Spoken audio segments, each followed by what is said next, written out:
I've seen a lot of games, and I have a feeling this one is going to be special.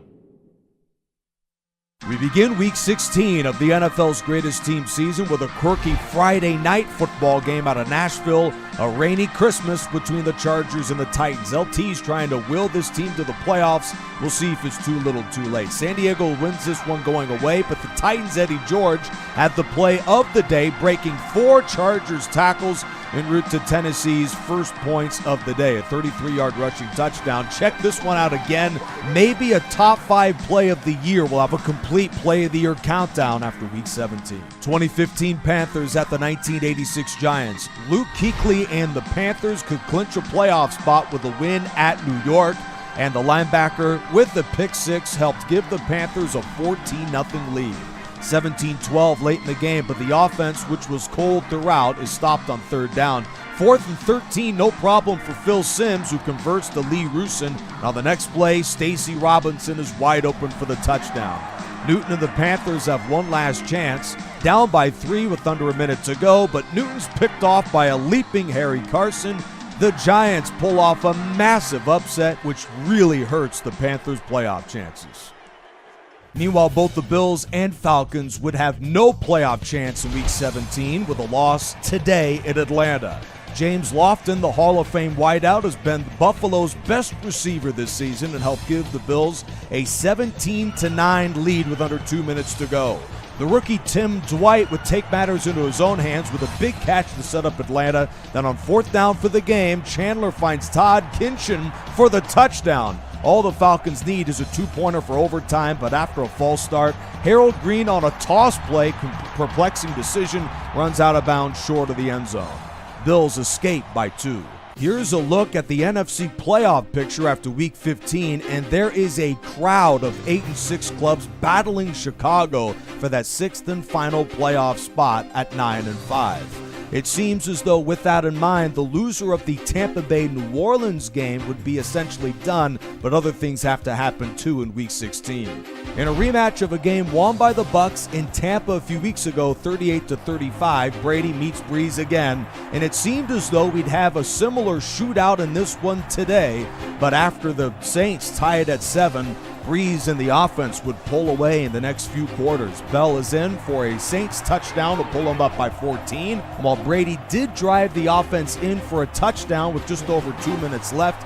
The Saints would need just a few first downs to win the game, and that offense would do just that. First Pierre Thomas and then Mike Bell helped secure a massive Saints win, and that New Orleans victory sets up the NFC South championship game in Charlotte next week. Saints at Panthers for the division title. 2 of the top 4 defenses meet in the rain from Three Rivers Stadium.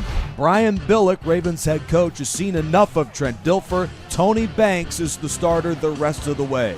He was a mundane 9 for 17 with just 105 yards, but no interceptions. Meanwhile, Trent Dilfer had 16 picks thrown in just 14 games this year. Steelers lead 10-7 late in the third before Mitchell's pick 6 gives Baltimore the lead for good as Bradshaw throws one to close the game right here. Pittsburgh is division champs, but they've been swept by the Ravens that have not looked very good as of late.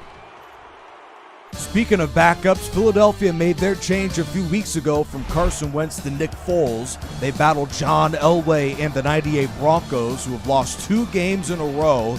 This will help on their opening drive of this one. Rod Smith breaks away from the entire Eagles defense for a spectacular opening drive score. Rod Smith breaking 3 Philadelphia stops for the Bronco touchdown.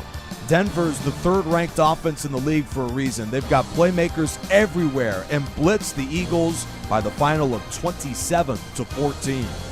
We saw that logjam of 8-6 NFC clubs earlier, where here's the other 2. They meet at Lambeau, 8-6 Seahawks, 8-6 Packers. We're tied at 7. Favre, who's done a good job avoiding the mistakes this season, throws an interception to Malcolm Smith.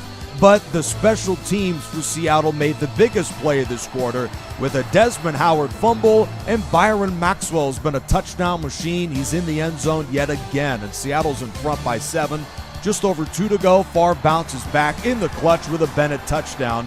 Drama from Lambeau with under a minute left. Desmond Howard, who lost the fumble, he makes up for it a little bit here with a massive return for Green Bay inside of the red zone.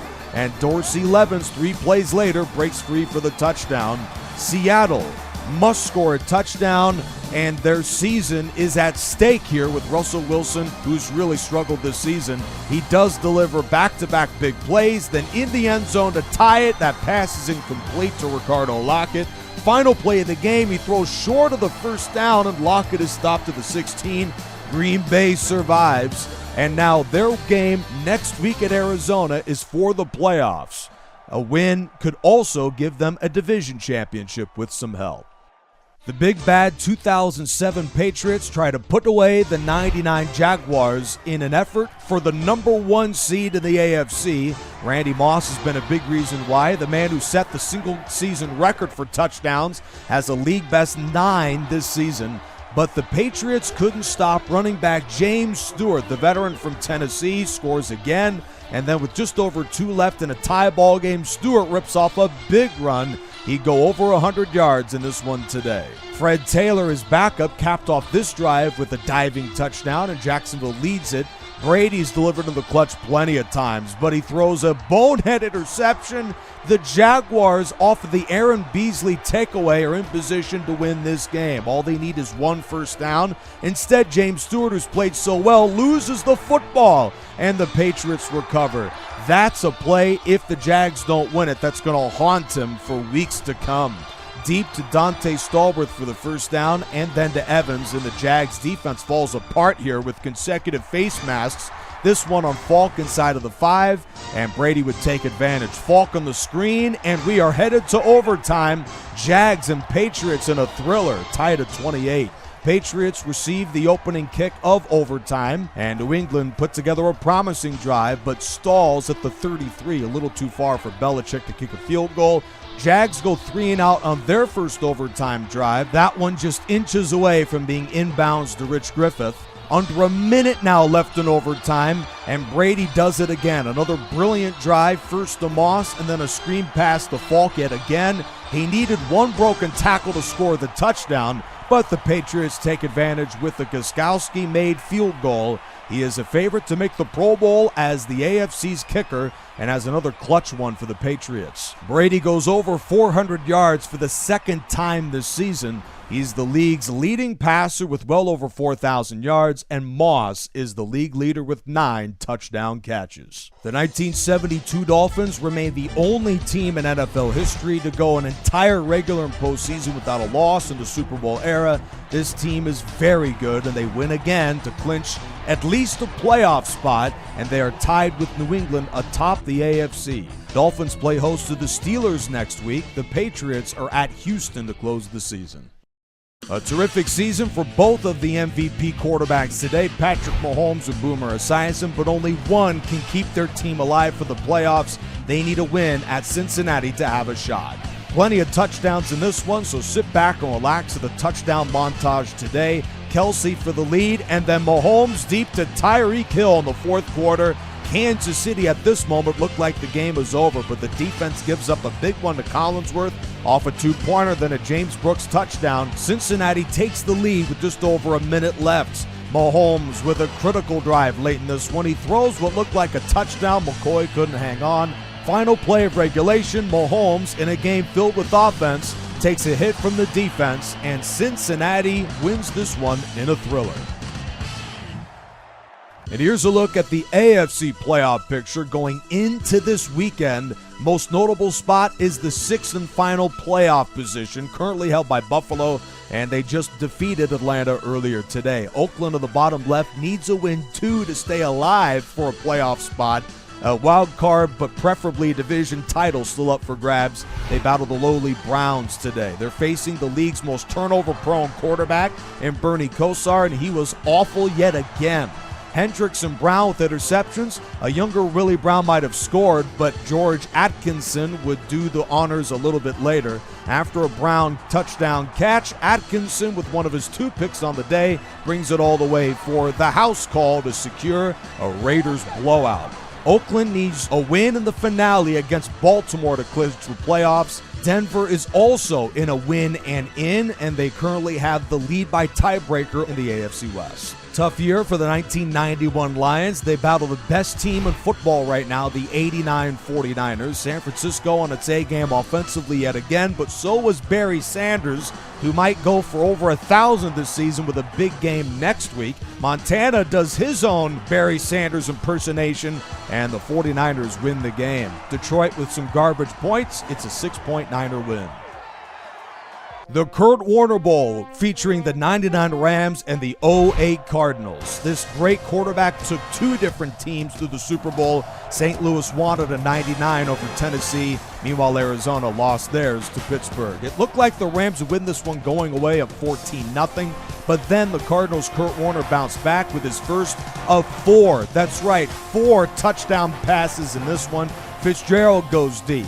And then he finds J.J. Arrington for the Cardinal lead, but Kurt Warner would bounce back. He finds the rookie for his longest touchdown of the year, 84 yards, and St. Louis is in front. But in a back-and-forth game, this is Jerome Urban for the lead yet again.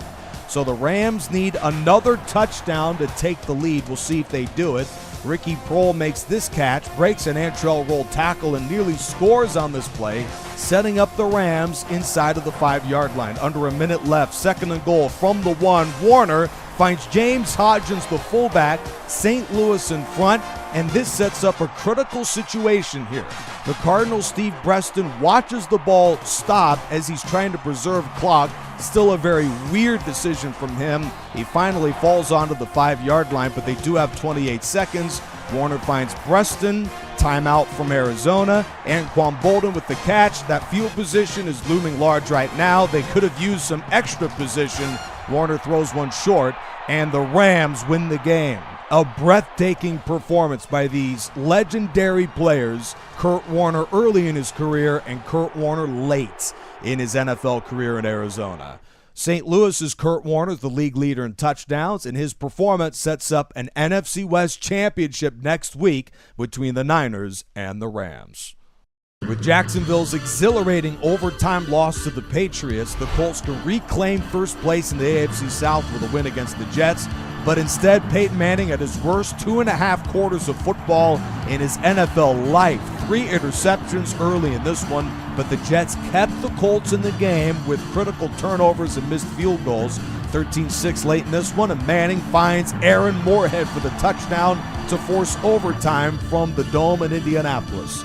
Colts cap off their opening drive with an unusual missed field goal, a chip shot. Vinatieri blew it. First Jets drive of overtime looked promising, but Namath and the unit stalls at the 41-yard line. Manning on first down throws it deep to backup Brian Fletcher, and the tight end is gone. The Colts come back down 13 in the second half.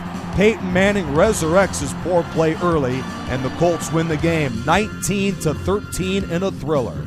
Winning in next week at Buffalo for the Colts. The 1992 Cowboys have not looked as sharp as we expected this season, and they battle a team in Washington that has come out of oblivion to have a shot for the playoffs into Week 16. Sunday Night Football, and the Cowboys shined on the big stage, scoring touchdowns on 3 of their first 4 drives. Larry Brown with an interception here, and Dallas wins going away. The Cowboys are your NFC East champions. No matter what happens in Week 17, they will be the 4 seed in the NFC. Let's check out the NFC East division picture, won by the Cowboys at 8-7. From Chicago on Monday night, this was also a de facto division championship game. 9-5 Vikings, 9-5 Bears. Minnesota could hang with the Bears for about a half, and then Chicago had a bright idea, handed off to Walter Payton, the league's leading rusher and the most touchdown runs for anybody this year, also Walter Payton. Ron Rivera picks him off. McMahon with his best pass maybe all year here in the snow, 78 to Galtz. The Bears in total defense, rushing defense, red zone defense, they're the best in football. The Bears defense crushes Minnesota, and now the Bears are first in the division but haven't technically clinched yet. They need to win at Detroit in order to do so outright. Walter Payton, as mentioned, has been brilliant this season. The Bears are right in position for the playoffs. There are plenty of teams on the outside looking in.